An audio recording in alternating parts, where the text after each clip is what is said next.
দেখতে পাচ্ছেন এখানে আমার নিম পাতা আছে, ধুতুরা পাতা, পেয়ারা পাতা,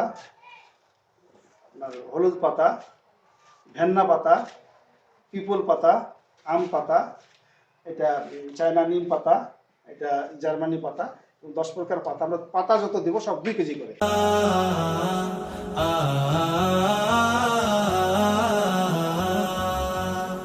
আক্রমণ হয়, পোকার আক্রমণ থেকে ফসলকে অবশ্যই বাঁচানোর চেষ্টা করতে হবে। আমরা পোকা মারতে চাই না, আমরা চাই পোকা যেন আমার ক্ষতি না করে। আমরা একটা জৈব বালাইনাশক তৈরি করি, এখানে কমপক্ষে 10 প্রকার পাতা ব্যবহার করি এবং 5 প্রকার মশলা ব্যবহার করি। 10 লিটার এখানে আপনারা দেখতে পাচ্ছেন গৌমূত্র দেই, আর আমরা 10 কেজি কাঁচা গোবর ব্যবহার করি। এখন 200 লিটারের ড্রামে যদি আমরা ব্যবহার করি, তাহলে এই পাতা দেখতে পাচ্ছেন এখানে আমার নিম পাতা আছে, ধুতুরা পাতা, পেয়ারা পাতা, হলুদ পাতা, ভেন্না পাতা, পিপল পাতা, আম পাতা, এটা চায়না নিম পাতা, এটা জার্মানি পাতা, 10 প্রকার পাতা। আমরা পাতা যত দেবো সব 2 কেজি করে কাঁচা পাতা।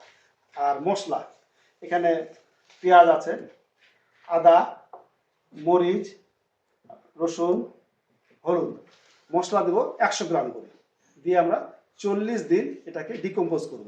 40 দিন পরে আমরা ছেঁকে নিব। ছেঁকে নেওয়ার পরে এটা আমরা ব্যবহার করব এবং সংরক্ষণ আমরা 6 মাস থেকে 1 বছর সংরক্ষণ করতে পারবো।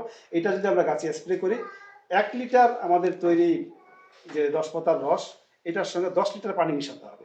10 লিটার পানি মিশিয়ে আমরা গাছে স্প্রে করবো। ইনশাল্লাহ পোকা থেকে আল্লাহ ফল ফসলকে নিরাপদ রাখবে। এইভাবে আমরা ফল ফসল নিরাপদ রাখতে পারবো। আরেকটা পদ্ধতি হলো নিরাপদ মাটি।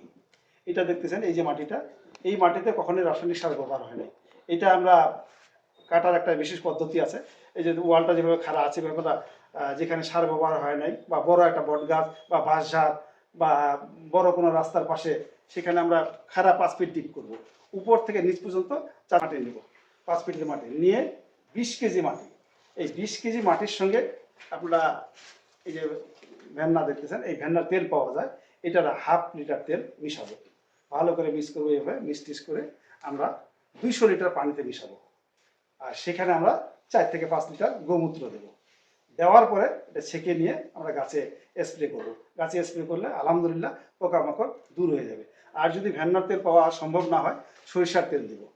সরিষার তেল 1/2 লিটার দিলেও হবে। যদি পুরোটাই তেল পাওয়া না যায়, দরকার নাই তেলের, শুধু মাটিটা পানিতে মিক্স করে আর গোমূত্র দিয়ে আমরা স্প্রে করে দেবো। ইনশাল্লাহ পোকামাকড় দূর হয়ে যাবে।